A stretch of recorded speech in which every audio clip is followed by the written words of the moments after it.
Hey, and what's up guys? My name is Joris and welcome to another aquascaping tutorial here on my YouTube channel. In today's video we're talking about the 120cm aquarium that you can see behind me, and I'm very excited about this build. I thought I would do something simple between Christmas and New Year Eve, and for that I decided to go for a classic Iwagumi inspired by Takashi Amano, simple rock composition and simple plant choice. So without any further ado, let's get started. The aquarium itself is a 120 by 50 by 40 centimeter in size, clear glass, opti, white, you name it, low iron glass for extra clear view. Clear silicone, no rims, what's called, pool aquarium or cube garden. Fun fact, this aquarium has been built by the company EMMEL, as well as the cabinet, and EMMEL used to build aquariums for ADA like 5 or 10 years ago. So we have this aquarium and I really like the ratio of 3:1. It's 120 and 40 centimeters tall. It's similar like the 180p. So on images, the people very often think I have a 180p here, while it's a 120. As for the substrate, I'm using Tropica plant soil. I have first added one bag as a bottom layer and kind of smoothed it out. Next, I discovered I have a lot of substrate additives in my basement, so I decided to use them. As substrate additives, I have used Penac P and Penac W. Those are additives from Blocher. They have been distributed by ADAs in the past, but not anymore, and not many people are familiar with this additive, so I will explain them as well as the original ADA substrate additives that I have used in this build. So Penac P is added to the substrate as it is adding minerals so the bacteria can decompose organic matter a lot quicker, and Penac W is added to the substrate as it is stabilizing the pH in the substrate. As you might know, active soil substrate is lowering the pH and certain plants don't like it, and with Penac W in the soil you have something that is kind of buffering the pH in the soil, giving it more stability, which should result in a better plant growth. Next, I have added the 3 additives from ADA, starting first with Tourmaline BC. Tourmaline BC is made from tourmaline stone. It contains a lot of iron and is a great long-term iron deposit in the substrate. Further, I have added clear supper, which is a powder made from active charcoal or carbon, and it stores excessive nutrients, kind of absorbs them in the substrate and provides them long-term to the plants so they are not released to the water, and this way there is more nutrients in the substrate long-term. Last but not least, I have added the Bacter 100 additive, and as you can assume from the name, it contains 100 dormant types of bacteria. Those get active once in contact with water, and they are going to ensure that all the organic things and nutrients are decomposed in the substrate and are provided to the plants via their roots. And final step, I have sprinkled Tropica nutrition capsules all over the substrate, since they contain long-term deposit of macro and micro nutrients. And good thing about them, you cannot overdose your aquarium with those things because they do not dissolve in water. They require bacteria to decompose them, so you are safe to use plenty of them, which I did in this layout.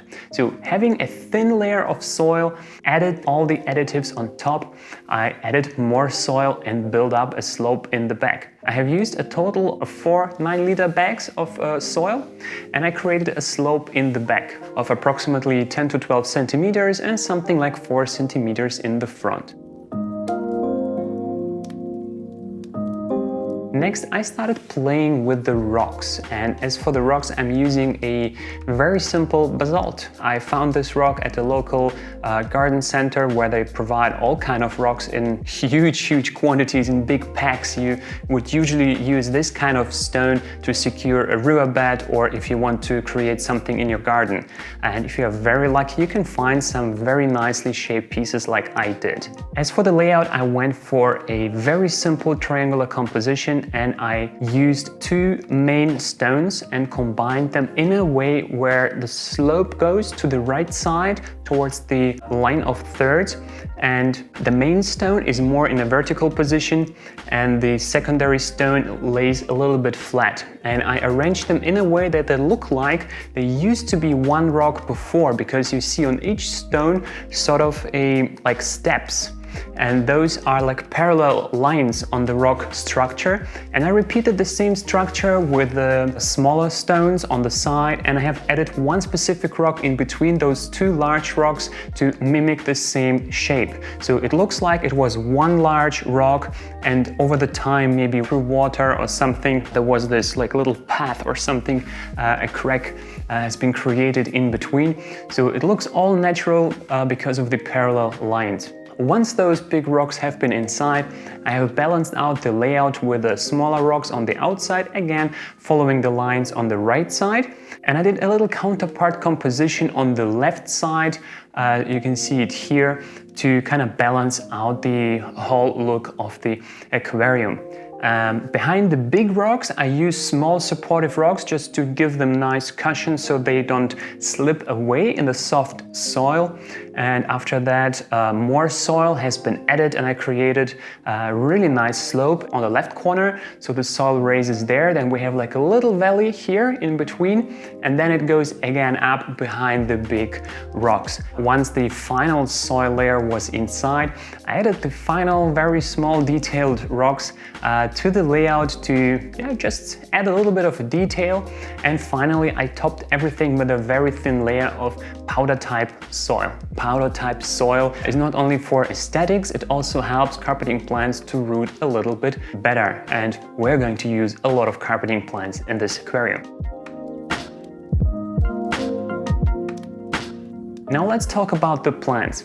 In this aquarium I will be using for the first time on this channel DENNERLE plants, and the reason for that is I'm actually working for DENNERLE. So that on a side note, I might dive deeper into that topic in the future. Don't get me wrong, I'm still associated with Tropica, actually working for both companies, Tropica and DENNERLE, but that's for another video. So shout out to DENNERLE for providing the plants, free of cost for this video. And we're using GLOSSOSTIGMA ELATINOIDES as the main carpeting plant, a true classic from Amano. And we have a classic Iwagumi, we have a classic carpeting plant. And well, it wouldn't be Yuri's Aquascaping if I wouldn't have added a little, I don't know, something like a modern twist to it. And for that I have used the HYGROPHILA LANCEA ARAGUAIA, this very compact reddish stem plant, to add a little splash of color to the layout. Before I started planting the aquarium, I decided where to put the HYGROPHILA LANCEA ARAGUAIA by using the bamboo sticks, and I created like 5 main sections for the HYGROPHILA. So we have one section here in front of the big rock composition and one right behind it in the back, so that kind of transitions the view when you're looking at the tank, and transitions your view from the foreground to the background with the red plants. Next, you have a red HYGROPHILA ARAGUAIA sort of in the middle of the tank, so once you go to the back, then your eye goes to the next red plant, which is closer to the valley in between the two compositions. So then it transitions to the fourth portion of HYGROPHILA ARAGUAIA, which is right behind the left side composition with rocks. And this one transitions again to the foreground to another group of HYGROPHILA ARAGUAIA. And this way you kind of look in a circle in the aquarium, following the red spots of HYGROPHILA surrounded by the green GLOSSOSTIGMA. So before I planted this aquarium, I have prepared the plants, and as you know me, preparation is king. So in addition to those bamboo sticks, I also added the cups into the aquarium, you know, kind of for your convenience, so you can see where I'm planting what, and also to give you a visual planting map. I really like using plant labels, or those in vitro cups, you know, the labels inside the aquarium for a visual planting map. And maybe you would like to guess how many plant cups I have used in this aquarium. So I will make it easy for you. I used 6 cups of the HYGROPHILA LANCEA ARAGUAIA, and I have used X amount of the Glossostigma cups. So maybe you would like to guess how many, so then drop a comment down below. And the first person to guess the right number of the Glossostigma cups I used in that aquarium, that comment I will pin in the comment section. So if you're into that, go for it. So I prepared the plants on little gray trays. I really like using them. You can find them in IKEA, and if I don't forget it, I will drop a link down below in the description. So I laid out the Glossostigma portions on those trays to make it easier for me the planting, and I tried to divide each Glossostigma cup into minimum 10 portions. I'm not going to reveal how many cups I had, but you know, I was going for about a couple hundred small portions of Glossostigma, ensuring I have plenty to cover the entire substrate of the aquarium. And then, well, you plant it. So I started in the front left corner, planting the Glossostigma, removing one cup at a time. And because I did minimum 10 portions, so I tried to plant 10 Glossostigma portions for each cup, and you know, then I had a couple left, so I planted them in between.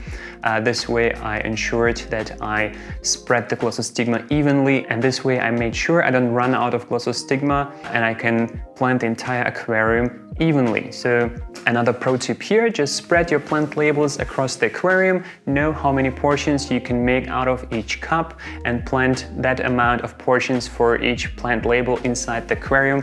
This way you plant evenly throughout the aquarium. I have planted approximately a space of, you know, like palm of my hand, like 10 by 10 centimeters with 1 cup of Glossostigma. Somewhere in between I have planted the HYGROPHILA ARAGUAIA, dividing 1 cup into 4 to 5 portions depending on how many, you know, plants have been in the cup. So I worked my way through. I had to interrupt a few times in between to prepare more trays, since I only have 2 of them. And to prevent the plants from drying out, I sprayed them wet, and here we are now, a few hours later. The entire aquarium is planted, and the only thing that is left is to fill in the water. You will see the aquarium is lit by a TWINSTAR LED. It's the TWINSTAR 1200 SP. Shout out to TWINSTAR for providing this actually like 2 years ago, and I haven't used that light for that long, and the reason is this tank has been empty for that long. So enough of disclaimers here, guys. I hope you enjoyed the making of and the planting process of this aquarium. An entire roundup with all the hardware, CO2 filtration, the light, and how I do, you know, a little OCD in the cabinet with some sort of automation and, you know, controlling all kind of things will be up for the next video. So make sure to drop a comment down below if you're interested in those things and you have specific questions regarding filtration, lighting, CO2, automation.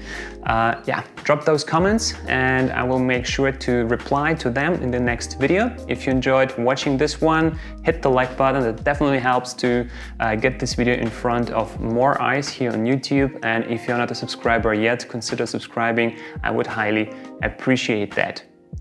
And yeah, this is it for now. Thanks for watching. Gonna see you next time. Bye bye.